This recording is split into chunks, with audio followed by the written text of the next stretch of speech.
Hoje nós estamos iniciando uma nova série, na verdade uma microsérie em 3 episódios, aqui na Igreja Batista Urbana. E essa série, você deve ter percebido lá nas nossas redes sociais, ela tem o título de Avivamento.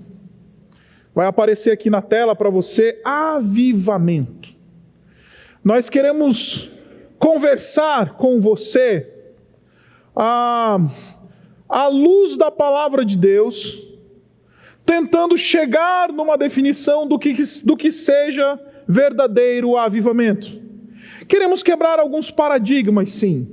Queremos eventualmente não só corrigir convicções erradas que nós eventualmente tenhamos sobre o avivamento, à luz da palavra de Deus, mas nós também estamos querendo corrigir uma percepção que nós, por assim dizer, históricos, reformados, temos desse conceito. Porque normalmente a gente olha para esse conceito, olha para a ideia de avivamento, e a gente acha ou pensa que isso é coisa de pentecostal. Aquele pessoal lá que nós, no nosso orgulho reformado, teológico, nós gostamos de tratar com desdém, né? É a turma que roda, mas não pensa. Então, esse negócio de avivamento é o negócio lá do pessoal que é pentecostal. Esse negócio de avivamento é esse negócio do pessoal lá que gira no manto. Esse negócio de avivamento é coisa de pentecostal. Nós, históricos, reformados, que gostamos de teologia, que gostamos de falar difícil, falamos em supralapsarianismo. Falamos em doutrina da união hipostática. Falamos sobre coisas difíceis. Então, já que a gente fala de coisas difíceis, esse negócio aí de avivamento é para aquela turma lá meio cabeça vazia. Não. Eu costumo dizer que o crente ideal, ele tem a mente de um histórico reformado e o coração de um pentecostal. O fato de sermos chamados para adorar o nosso Deus com todo o nosso entendimento, não anula também o chamado para amarmos o nosso Deus com todo o nosso coração. Ter uma mente teológica não anula a convocação para ter um coração em chamas, para ter um coração que acolhe o Evangelho com paixão, que ama o nosso Deus de maneira revolucionária, que se apega à fé de maneira apaixonada. Ser reformado não significa fechar o coração para o agir sobrenatural de Deus operando em nós. E meus irmãos, infelizmente a gente vive uma época assim que ou se é o da cabeça, ou se é do coração. Ou eu digo que eu sou aquele que é o teólogo reformado, ou eu sou aquele que pega fogo para Jesus. Mas, meus irmãos, uma coisa não anula a outra. Pelo contrário, quanto mais conhecermos o nosso Deus, isso precisa ser razão para mais nos apaixonarmos por Ele. Isso precisa produzir em nós paixão espiritual, devoção verdadeira, o aquecer de corações. Isso é algo que nós precisamos ter em nosso horizonte. Não é só sobre pensar corretamente a doutrina, é sobre também experimentar o poder de Deus transformando a nossa vida de maneira extraordinária. E na nossa vida como igreja, eu comecei a pensar particularmente sobre esse assunto quando saí do hospital. Eu saí do hospital em março do ano passado, mês que vem vai fazer 1 ano, com um senso muito claro de urgência. Uma urgência de consecução da visão que Deus tinha me dado e da vocação que tinha recebido do Senhor. Eu saí, depois que você tem uma experiência de quase morte, de ficar entubado por 17 dias, de você, enfim, experimentar aquelas coisas que você sabe, já experimentei por causa dessa pandemia. Eu saí do hospital e falava para minha esposa: amor, eu estou com urgência, porque se um vírus, ele pode acabar com a gente, assim, do nada, eu vou contar os segundos para ver a vocação que o Senhor me deu realizada. O outro sentimento que me veio foi justamente o de busca por avivamento. Falando: Senhor, a minha vida inteira eu fui uma pessoa que pautou a sua experiência com Deus muito mais pela razão. Você me conhece, eu sou um teólogo. A minha vida tem sido ler livro. A minha vida tem sido ensinar doutrina, teologia. Desde 2007 eu sou um acadêmico de seminário ensinando novos líderes, pastores, formando gente. Ensinando no seminário. A minha vida tem sido a vida da academia. E eu falei: Senhor, está errado isso, porque eu não posso ser só da academia, do livro, do estudo. Embora todas essas coisas sejam extremamente importantes, a gente deve sim valorizar a doutrina, a gente deve sim amar a palavra de Deus, a gente deve sim querer aprender de Deus, do nosso Deus. Mas também nós precisamos ter um coração apaixonado. E eu me pegava, depois dessa experiência de quase morte, falando: eu preciso me apaixonar por Jesus. Eu preciso usar a posição que Deus me deu para influenciar aqueles que estão debaixo da minha liderança a viverem, não somente de maneira criteriosa no que diz respeito às convicções da sua fé, dizendo assim que eu sou o ministério, meu ministério é de fazer avivamento. Avivamento não é uma fabricação humana. Nenhum homem pode dizer: sou capaz de produzir avivamento.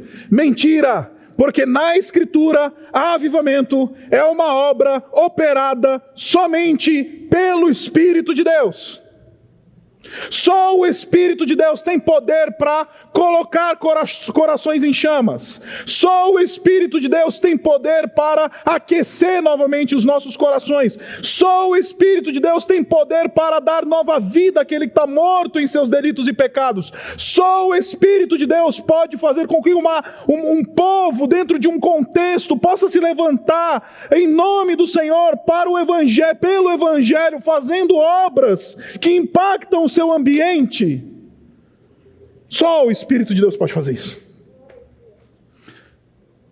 Então, cuidado com esses ministérios que falam por aí que vai produzir avivamento, que se você vier aqui, você vai receber a receita do avivamento, você botar o joelho no milho, se você der uma oferta na igreja, se você participar da campanha não sei das quantas, se você fizer o jejum não sei de quantos dias, se você fizer isso e aquilo, aqui então será a equação, como 2 mais 2 são 4, você vai experimentar avivamento. Mentira!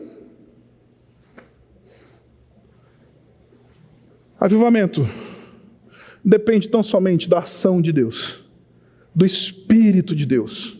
É uma obra operada pelo Espírito Santo. E ele faz 3 coisas. Em primeiro lugar, coloca lá para a gente lá de novo, por favor. Em primeiro lugar, conduz o povo de Deus ao verdadeiro arrependimento. Quando o Espírito Santo sopra a avivar corações, a primeira coisa que acontece é genuíno arrependimento sendo operado nos corações dos crentes. Depois, conduz o povo de Deus a uma adoração renovada, apaixonada, corações são aquecidos. Depois que joelhos se dobram, depois que pecados são confessados, depois que pessoas são conduzidas pelo próprio Deus ao arrependimento, há uma renovação espiritual, há uma devoção renovada, há um coração que pega fogo, e então ele adora de maneira apaixonada. E em terceiro lugar, é uma obra operada pelo Espírito Santo, conduzindo o povo de Deus a não somente um arrependimento genuíno de pecados, a não somente uma adoração renovada, mas também, olha só o que ele diz, a um serviço diligente no mundo. Não é só sobre ficar pegando fogo na igreja, não. Não é só sobre ficar levantando tênis no evento gospel. Não é só sobre ficar fazendo coisas que os crentes fazem no ambiente religioso. Crentes avivados, o povo de Deus, quando ele é verdadeiramente avivado. E isso aconteceu em todo lugar na história quando houve um verdadeiro avivamento. Impacto social aconteceu. Vidas foram transformadas, contextos foram transformados, os valores do reino foram sinalizados. Então é uma obra operada pelo Espírito Santo. E hoje, nós vamos, ao longo dessa série, olhar para essa definição. Ao longo dessa série, nós vamos, trabalhar essa definição. Hoje eu quero lhes falar como uma obra operada pelo Espírito de Deus, conduzindo o povo de Deus ao genuíno arrependimento. E esse texto que nós acabamos de ler, ele vai falar para nós sobre isso. Olhe comigo no versículo 19. Esta de Apocalipse no capítulo 3. Apocalipse capítulo 3, versículo 19. Este é o centro, ou é a passagem mais forte. É o clímax de toda essa passagem. O texto diz assim: repreendo e disciplino aqueles que eu amo. Por isso, seja diligente e arrependa-se. Seja diligente e arrependa-se. O que está acontecendo aqui, meus irmãos, é que o Senhor Jesus Cristo, pela pena do apóstolo João, ele está escrevendo 7 cartas para as chamadas igrejas da Ásia Menor. Nós estamos aqui mais ou menos no ano 90, próximo do ano 95 da era cristã. O apóstolo João é o último dos apóstolos vivo. E nesse tempo, quem governava Roma, o Império Romano, era um homem sanguinário, violento, chamado Domiciano. Este homem perseguiu os cristãos, os primeiros cristãos, de maneira muito virulenta, de maneira muito ferrenha. E nessa perseguição, então, ele decidiu exilar o grande apóstolo João, o último dos apóstolos vivo, que estava liderando os cristãos, os primeiros cristãos a partir de Éfeso. Ele exila, tira João de Éfeso e leva ele cativo para uma ilha, no mar Egeu, chamada Ilha de Patmos. Ali naquela ilha, o apóstolo João, aos 90 anos, por volta de 90 anos, tinha uma tarefa diária de quebrar pedras nas minas de Patmos. E enquanto estava ali exilado, com um martelo pesado na mão, idoso, quebrando pedras, ele então recebe as visões que compõem o livro do Apocalipse. Dentre todas as visões que compõem o livro do Apocalipse, ele recebe uma visão do próprio Senhor Jesus Cristo glorificado. Não mais o cordeiro imolado, mas agora o leão vencedor. Não mais o Cristo que foi morto, mas aquele que era ressurreto. Aquele que está sentado à destra do Pai Todo-Poderoso, que reina soberanamente para todo sempre. Este visita o João, e ele se apresenta na sua condição glorificada. E ele diz: João, eu quero escrever para a minha igreja. E ele decide escrever para as 7 igrejas da Ásia Menor. Pela pena de João, ele vai falar com as suas igrejas. E por que, pastor, essas 7 igrejas? O número 7 na Bíblia, ele corresponde à totalidade. Embora essas 7 igrejas, elas fossem igrejas históricas, que estavam no tempo e na história, que existiram de fato, essas igrejas, por serem 7, elas também representam a totalidade das igrejas do Senhor Jesus. Essas igrejas também representam aquele desejo do Senhor Jesus Cristo falar com todas as igrejas. Embora essas igrejas estivessem ali naquela região que hoje você conhece como Turquia, ao escrever para essas 7 igrejas, o Senhor Jesus Cristo está querendo falar com a totalidade da sua igreja. E a igreja de Laodiceia é a 7ª. É a última igreja. E esta é uma igreja problemática. Esta é uma igreja que não recebe nenhum elogio da parte do Senhor Jesus Cristo. Nenhum. As outras recebem elogios. Por exemplo, quando o Senhor Jesus Cristo escreve para a igreja de Éfeso, ele fala: eu conheço as tuas obras, eu conheço o teu labor, eu conheço a tua fidelidade à doutrina, eu conheço o fato de que você tem perseverado, eu sei que tem alguma coisa boa aí. Agora, quando o Senhor Jesus Cristo decide escrever para a sua igreja em Laodiceia, ele não tem nada a dizer sobre esta igreja, porque eu quero propor para você que esta é uma igreja em si mesmada, cheia de si. Essa é uma igreja tão cheia de si, tão autossuficiente, tão arrogante, que Jesus não cabe dentro da própria igreja. Olha só o que diz o versículo 20. O versículo 20 é muito interessante, porque ele diz assim: eis que estou à porta e bato. É Jesus do lado de fora da igreja de Laodiceia, batendo a porta, porque esta é uma igreja formada por pessoas tão cheias de si, tão ensimesmadas, tão confiantes na sua autossuficiência, que o seu ego bota Jesus para fora. Ele está dizendo: eis que estou à porta e bato, e se alguém ouvir a minha voz e abrir a porta, eu entrarei e cearei a ceia. É aquilo que a gente vai fazer daqui a pouco. Essa é uma igreja tão cheia de si, com um ego tão inflado, que Jesus não cabe dentro dela. Por isso que o Senhor Jesus Cristo bate a porta e fala: tem alguém aí ainda que ouve a minha voz? A gente acha que a gente normalmente interpreta esse texto como se Jesus estivesse batendo a portinha do nosso coração, né? A gente ouve a vida inteira que isso daqui é um versículo evangelístico. A gente vai lá, encontra aquele que não conhece a Jesus, aí a gente fala para aquele que não conhece a Jesus, dizendo assim: olha, Jesus está batendo a portinha do seu coração. Se você abrir a portinha do seu coração, você vai para o céu. Não, esse texto não está falando de pagãos recebendo a mensagem do Evangelho. Esse texto está falando de gente que é crente, uma igreja que é tão ensimesmada que bota Jesus para o lado de fora, tão autossuficiente que bota Jesus para o lado de fora. E meus irmãos, esta era uma igreja de gente que sabia que se bastava. Se você um dia fizer uma pesquisazinha histórica, você vai descobrir, por exemplo, que esta igreja, esta cidade, não somente esta igreja, mas esta cidade, a cidade de Laodiceia, recusou suporte imperial, apoio financeiro do próprio império, depois que a cidade foi praticamente destruída no ano 60, por causa de um terremoto que aconteceu ali naquela região.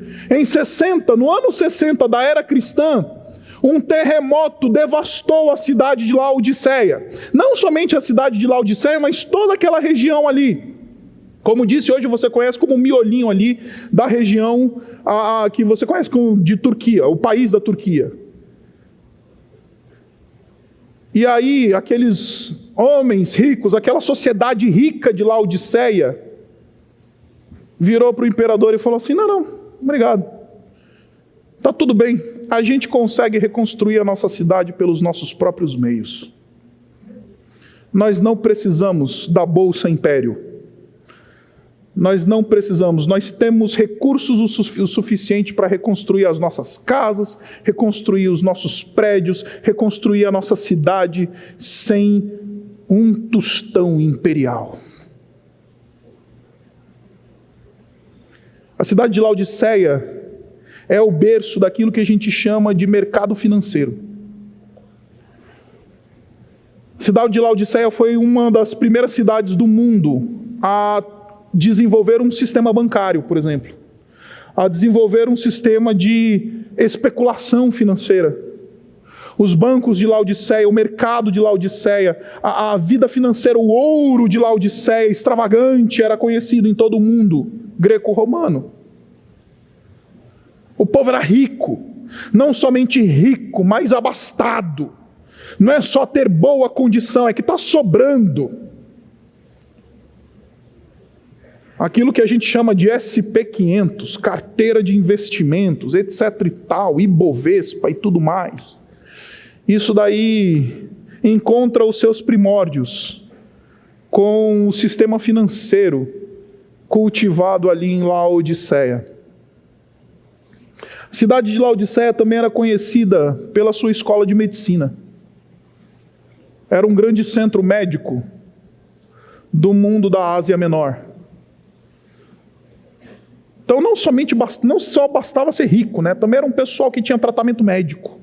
Num mundo em que uma pneumonia matava, lá tinha tratamento médico. Tinha gente, os mestres de Laodiceia, inclusive se você é da área da medicina, não sei se você sabe, mas aquele símbolo da arte da medicina, a arte liberal da medicina, que é uma cobra, que era o veneno usado no passado inclusive como remédio, etc., em volta de uma cruz, algo parecido com uma cruz, este símbolo foi desenvolvido em Laodiceia. Em terceiro lugar, Laodiceia também era uma grande produtora de algodão.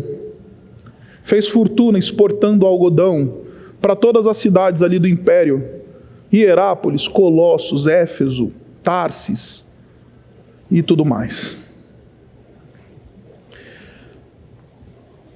Então esse povo era um povo autossuficiente, que se bastava.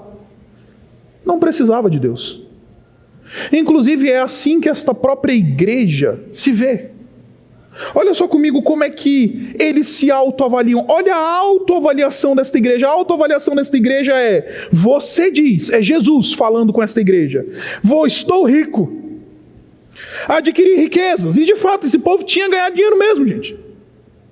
Eles eram bons no mercado. Não preciso de nada. Até o imperador que bateu na minha porta tomou um não. Não reconhece, porém, que você é miserável, digno de compaixão, pobre, cego e que está nu.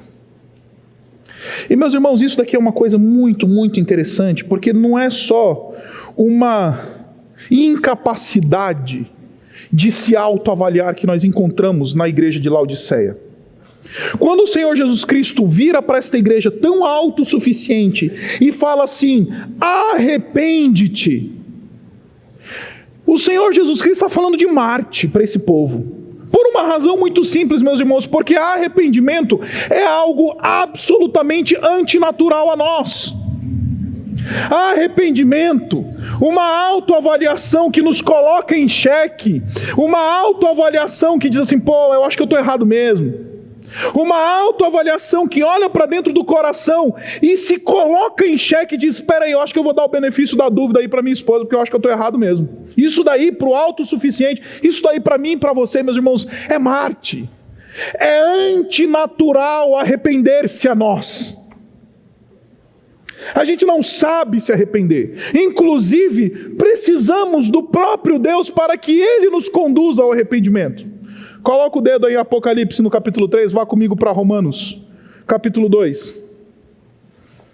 Romanos no capítulo 2. Olha só o que diz Romanos capítulo 2, versículo 4. Tá? Romanos no capítulo 2, versículo 4. Olha só o que diz, Romanos 2,4, ele diz assim: ou será que você despreza as riquezas da sua bondade, tolerância e paciência, não reconhecendo que a bondade de Deus o leva ao arrependimento? Em outras palavras, aqui em Romanos o apóstolo Paulo está dizendo assim: será que você não consegue reconhecer que é a bondade de Deus que te conduz a esta autoavaliação que se coloca em xeque, que eventualmente te possibilita se arrepender? É Deus que opera em nós até para que a gente possa se arrepender. Sabe quando você vê alguém de joelhos dobrados e lágrimas nos olhos, falando: Senhor, tem misericórdia de mim, pecador? Ali já está acontecendo a operação do Espírito de Deus, conduzindo um pecador ao arrependimento.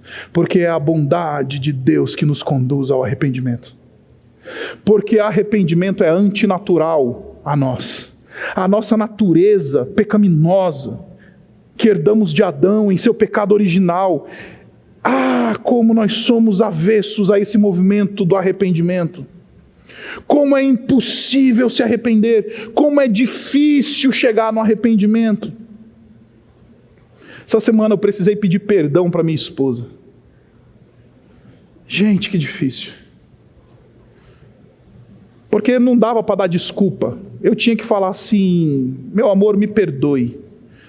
Porque a única coisa que justifica o meu comportamento para com você, as minhas palavras para com você, aquilo que fiz contra você, a única coisa que justifica isso é o meu próprio coração pecaminoso. Não tem desculpa, não é a culpa do carteiro, não é culpa da lua e das estrelas, não é culpa do horóscopo, não é culpa de nada. É o meu coração que é mau, e eu fiz isso contra você. E como é difícil reconhecer isso. Porque o nosso movimento é um movimento de confiar nos nossos recursos. É dizer: eu estou rico, eu me basto, eu não preciso de nada. É poder dizer assim: saí de casa, isso é o que eu estava falando para minha esposa, uma das razões pelas quais nós brigamos. Falei: eu saí de casa com 17 anos de idade, desde então não sei o que, receber um tostão da minha família. Isso é autossuficiência pecaminosa. Desde os 17 anos eu calo, pago minhas contas, vivo a minha vida. Isso é autossuficiência, Isaac. Aí Deus precisa operar em nós um movimento de arrependimento. Laodiceia não consegue se arrepender porque ela olha para dentro de si e, ao contrário de se enxergar como ela verdadeiramente é, ela fala: não, sou rico, nem o imperador, eu preciso dele. Meus irmãos, é muito difícil pregar o evangelho para um autossuficiente. Eu já vi ateus se convertendo em papos de café. Gente que fala que Deus não existe. De repente está lá orando comigo, falando assim: Senhor, tem misericórdia de mim. Gente que odeia crente, já vi gente se convertendo assim. Mas o autossuficiente, só uma operação do Espírito de Deus para quebrar um coração tão duro. E aí o Senhor Jesus Cristo, em vez de, validar essa autossuficiência, Ele vai confrontar essa autossuficiência. E Ele vai dizer: não reconhece, porém. E quem está falando, quem está fazendo essa avaliação dessa própria igreja, não é qualquer um. É aquele que é a testemunha fiel. O versículo 14 diz assim: estas são as palavras do amém, a testemunha fiel. Aquele que fala verdadeiramente, aquele que tem uma percepção verdadeira sobre tudo e sobre todos, aquele que conhece profundamente a sua igreja. O Senhor Jesus diz: eu te conheço, eu conheço as tuas obras. A gente consegue enganar qualquer um, meus irmãos. A gente consegue enganar às vezes até os nossos cônjuges, embora isso seja muito difícil. Mas o Senhor Jesus Cristo, Ele consegue olhar para dentro de nós e esquadrinhar absolutamente tudo. Ele diz para essa igreja: eu te conheço, igreja. Você se acha rica, autossuficiente, abastada, que você não precisa de nada. Você dá um pé no traseiro do imperador. Mas eu te conheço, Laodiceia, porque não tem nada dentro de você que passa de maneira despercebida a mim. Eu sou a testemunha fiel, eu conheço quem você é, eu sei os sentimentos e aquilo que você alimenta no teu coração, eu sei o que você passa na tua cabeça, aquelas coisas que você esconde de todo mundo. Eu sei, Laodiceia. E sabe o que eu tenho a dizer sobre você, Laodiceia? Não, você não é rica. Não, você não é abastada. Não, você não é autossuficiente. Sabe o que você é, Laodiceia? Você é pobre, miserável, digna de compaixão, cega. E Laodiceia, você está nua. Esta é a avaliação daquele que consegue fazer uma ressonância magnética da nossa alma, daquele que consegue penetrar até o mais fundo do nosso coração. Não, Laodiceia, você está enganada. Igreja de Laodiceia. Eu consigo imaginar essa igreja de tão rica. Você chegava no estacionamento da igreja batista de Laodiceia. Aí você ia olhar lá a Porsche dos irmãos. A Land Rover. Estou pensando em trocar de carro, porque o combustível está muito caro. Vou pegar um carro mais econômico, se Deus quiser. E aí fui procurar lá uma pessoa que entende de mercado de veículos e não sei o quê. Aí eu virei para ele e falei assim, preciso trocar de carro e etc. Aí ele virou para mim, você faz o quê? Eu falei, sou pastor. Aí imediatamente ele virou para mim e falou assim, eu tenho uma Land Rover aqui, pastor, para você. Como se ele achasse que eu fosse rico. Falei, meu amigo, eu não tenho dinheiro nem para comprar a roda dessa Land Rover. Quando vai lá comprar este carro. Porque se acha rico, né? Não, você é pobre. Pobre, cego, miserável, digno de compaixão, nu. Esta é a avaliação do alto. Nós fazemos uma autoavaliação. Mas Jesus faz uma avaliação do alto, dizendo, eu sei quem você é. E você precisa de graça. Por isso, arrependa-se. Essa condição de autossuficiência espiritual, o Senhor Jesus Cristo vai descrever como esse estado de água morna. Que eu imagino que era isso que você estava esperando que eu pregasse hoje. E eu vou explicar para você esse texto que é absolutamente mal interpretado nos dias de hoje. Os versículos 15 e 16, eles falam para nós do Senhor Jesus Cristo descrevendo este estado de autossuficiência como a igreja de Laodiceia sendo morna. Ele diz assim, conheço as suas obras, sei que você não é frio e nem quente. Melhor seria se você fosse frio ou quente. Assim, porque você é morno, não é frio nem quente, estou a ponto de vomitá-lo da minha boca. Olha só o que o Senhor Jesus Cristo fala de maneira tão dura. E aí a gente normalmente, e o mundo evangélico, decidiu interpretar esse texto, entendendo que o Senhor Jesus Cristo está dizendo algo do tipo, é melhor que você seja completamente alheio a mim, frio, ateu, mas não seja um crente meia boca, ou ateu, ou um crente fervoroso, quente, que fala em língua na igreja. A gente aprendeu a interpretar esse texto assim.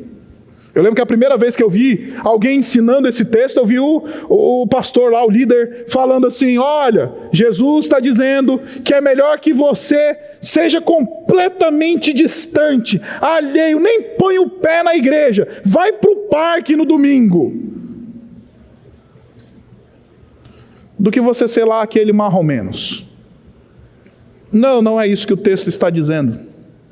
Não é isso que o texto propõe. O Senhor Jesus Cristo está evocando uma cena que os laodicenses conheciam perfeitamente. Laodiceia, a cidade de Laodiceia participava de um complexo, compunha um complexo metropolitano com outras duas cidades, a cidade de Colossos e a cidade de Hierápolis. Essas três cidades ali no miolinho da Ásia Menor, elas compunham um complexo metropolitano extremamente importante. Só que essas cidades, elas tinham as suas peculiaridades. Por exemplo, a cidade de Hierápolis, ela era conhecida por suas águas quentes termais. E por causa disso, ali no mundo antigo, no primeiro século, a cidade de Hierápolis se tornou um grande centro de tratamento de saúde. Questões dos ossos, do corpo, o pessoal ia para Hierápolis se tratar nas águas quentes, porque as águas quentes de Hierápolis, elas tinham esta capacidade minimamente medicinal.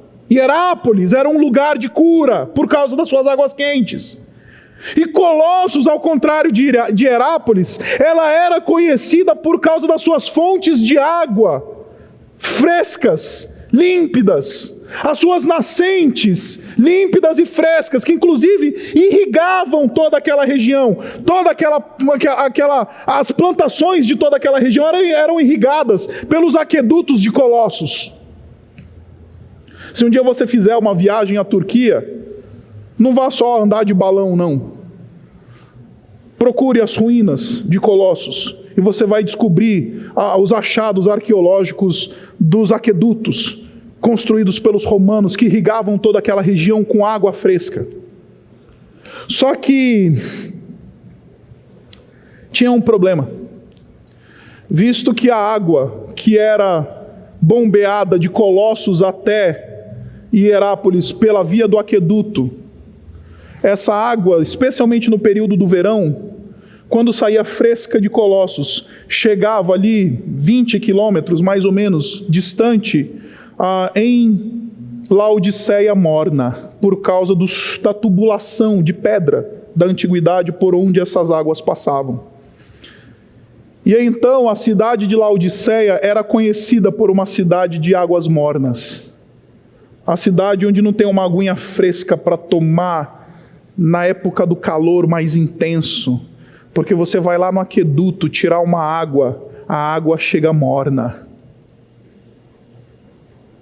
Porque aquelas tubulações antigas, construídas na pedra, elas aqueciam as águas. Então o Senhor Jesus Cristo está dizendo para Laodiceia, seria bom se você fosse quente, porque se você fosse quente, vocês seriam como Hierápolis, vocês seriam um ambiente de cura. Se vocês fossem frios, vocês seriam um ambiente de vida.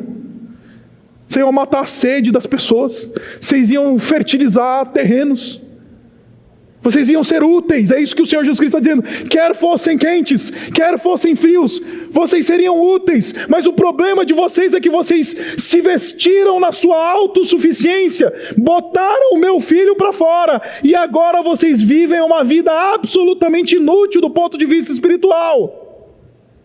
E por causa disso eu estou a ponto de vomitá-los da minha boca.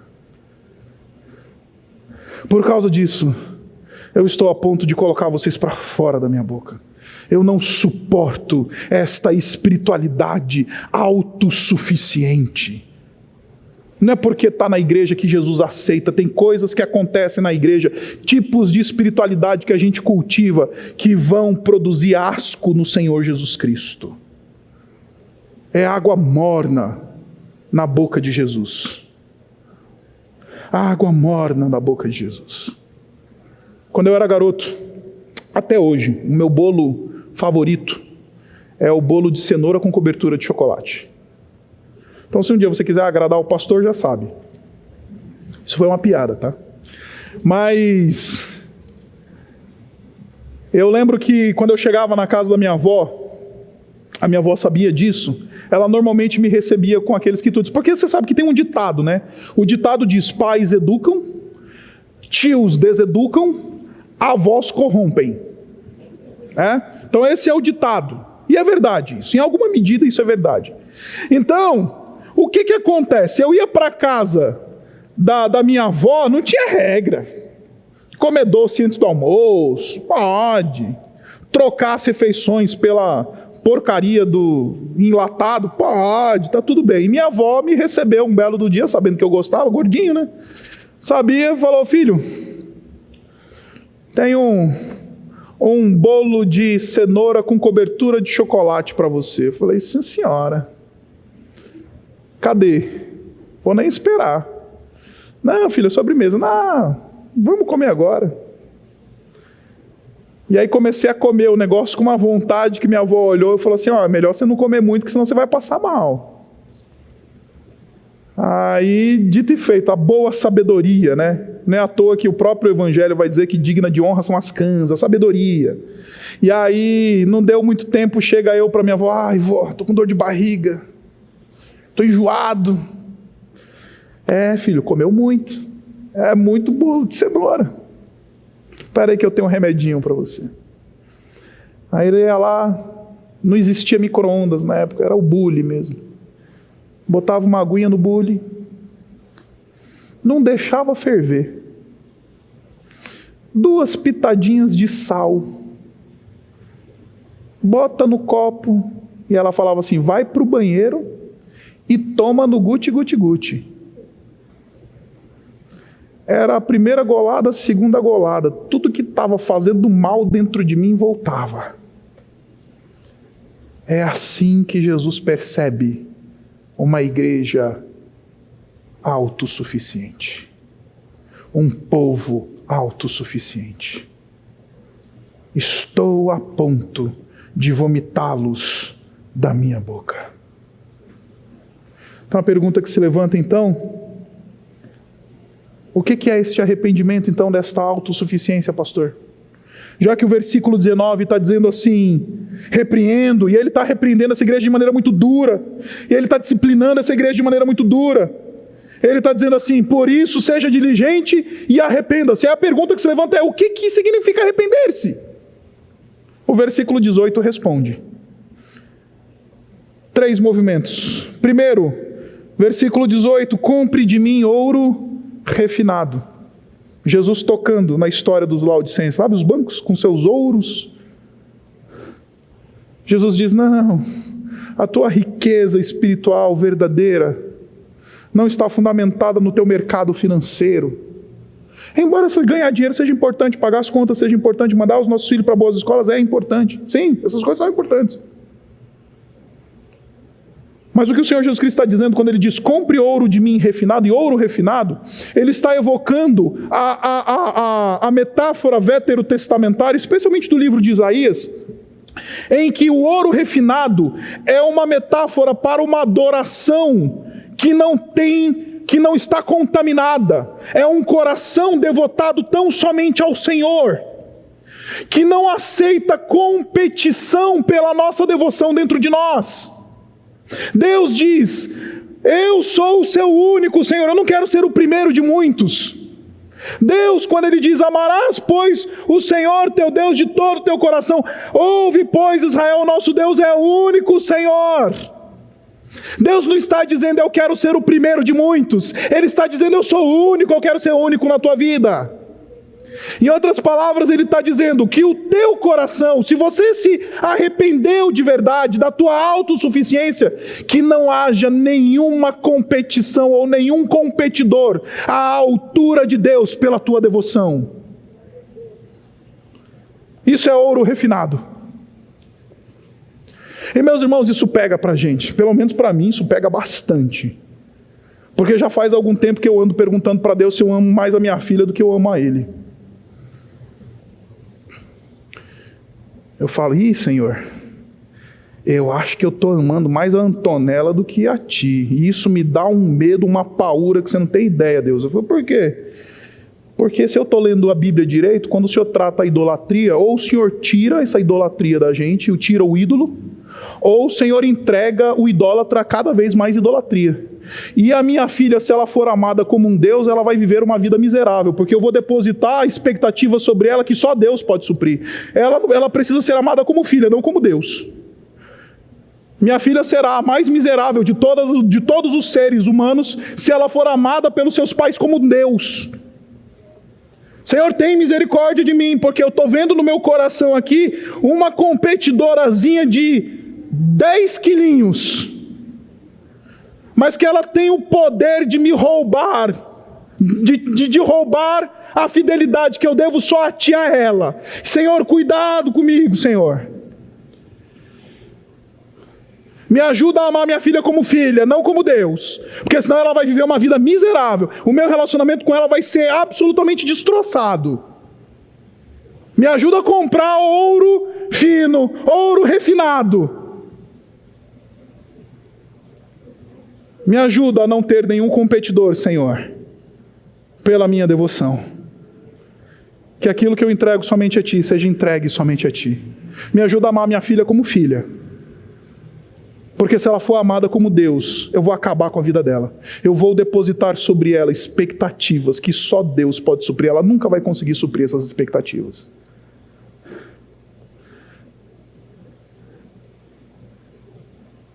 Compra ouro refinado, que no teu coração não tenha nenhum elemento espúrio. O ouro não refinado é o ouro sujo. É o ouro que possui impurezas. É a devoção que possui impurezas. É a devoção que possui competição. A gente diz, de domingo a gente fala, só amo a Ti, Senhor. Mas de segunda a sábado a gente vive alimentando esses competidores no nosso coração. Segundo lugar, compre de mim roupas brancas e vista sua vergonhosa nudez. Roupas brancas, e a figura da nudez na Bíblia sempre fala de caráter. Em outras palavras, ser conduzido ao arrependimento verdadeiro significa sim mudança de caráter, transformação do caráter. Significa sim ser aquele indivíduo que ele anda como se tivesse vestes brancas. O povo olha e fala assim, ali está uma pessoa de caráter ilibado. Ele não é o que dá o Pelé no seu sócio, ele não é aquele que fica falando mal das pessoas no trabalho, ele não é aquele que fica mandando mensagenzinha esquisita no WhatsApp para as outras pessoas. Esse daí é íntegro. Porque se eu fui conduzido ao arrependimento pelo Senhor, se houve uma obra de arrependimento operada pelo Espírito de Deus em mim, não somente a devoção não vai mais encontrar ruídos, mas o meu caráter precisa ser transformado, a minha vida precisa ser transformada, a minha língua precisa deixar de ser fofoqueira, o meu coração precisa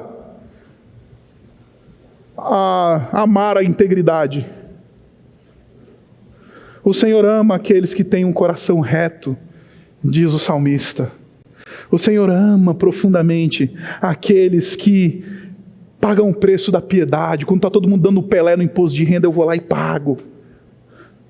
O Senhor ama a integridade, gente que está vestido de branco, gente que tem um testemunho ilibado. Não adianta ser crente de domingo e sair de segunda a sábado vivendo a vida como se Deus não existisse, dando o pior testemunho possível, onde quer que a gente ande. Se houve um processo de arrependimento na minha vida, se Deus operou, significa que eu vou comprar roupas brancas, vou vestir minha nudez, vou vestir as mazelas do meu coração, vou ser transformado por Deus. Devoção exclusiva e caráter transformado. Em último lugar, arrependimento também significa, versículo 18 ainda, compre colírio para ungir os seus olhos e poder enxergar. Você vai parar de ver a realidade a partir dos olhos humanos, mas a partir dos olhos espirituais. Gente que enxerga a realidade a partir da perspectiva de Deus. Então, quando o Espírito opera, me conduz ao verdadeiro arrependimento, me tira da minha autossuficiência, me tira desse meu estado morno, e aí Ele coloca dentro de mim um coração que não fica negociando com competidores, pela devoção dada somente ao Senhor. Esse arrependimento produz mudança de transformação. A gente é vestido e revestido do novo homem. A gente é vestido e revestido de vestes brancas. E a gente passa a enxergar a realidade a partir da perspectiva de Deus. Aí algumas coisas que a gente vai fazer não faz sentido nenhum aos olhos dos que enxergam as coisas a partir dos olhos humanos. Mas porque tem valor para o reino, a gente vai fazer. Aí o sacrifício faz sentido. A devoção vai ter o seu lugar. Aí a gente vai poder perceber o agir de Deus nos menores detalhes da nossa vida. Ah, Laodiceia, eu te conheço. Por isso ouça o que o Espírito está dizendo. Porque a tua autossuficiência colocou o Senhor Jesus para fora. Te humilha da tua autossuficiência. Se arrepende. Porque arrependimento verdadeiro significa uma devoção exclusiva. Significa um caráter transformado. E significa uma conduta que tem a perspectiva dos céus. Abaixe sua cabeça. Vamos orar. Obrigado, Pai, porque temos a possibilidade de nos encontrar aos pés da cruz. Obrigado porque o Senhor é bom. Obrigado porque em Cristo Jesus podemos encontrar essa devoção perfeita. Quando nos entregamos a Jesus, verdadeiramente, Ele é o nosso ouro refinado. É Ele que nos veste com vestes brancas, de justiça, de integridade, de retidão. É Ele quem abre os nossos olhos para que a gente possa ver. Por isso, Pai, se queremos um coração avivado, opera em nós essa noite. Sopra o Teu Espírito, porque só o Teu Espírito pode nos avivar essa noite. Só o Teu Espírito pode nos conduzir ao arrependimento. Só o Teu Espírito pode produzir um arrependimento verdadeiro, que coloca o Senhor Jesus no devido lugar na nossa vida, que muda o nosso caráter. E Pai, na medida em que experimentamos essa operação, quebra o nosso coração duro. Não permita que depois de ouvir essas coisas sejamos ainda orgulhosos, autossuficientes. Não permita que a nossa dura cerviz seja empecilho para que o Teu Espírito opere em nós essa noite. Mas quebra corações. Nos leva de joelhos aos pés do Senhor Jesus. Porque Ele é tudo que precisamos. É nele que encontramos esse movimento. É por Ele que nós vivemos e seguimos. Por isso nos conduz. Nós oramos assim no nome do Senhor Jesus. Amém.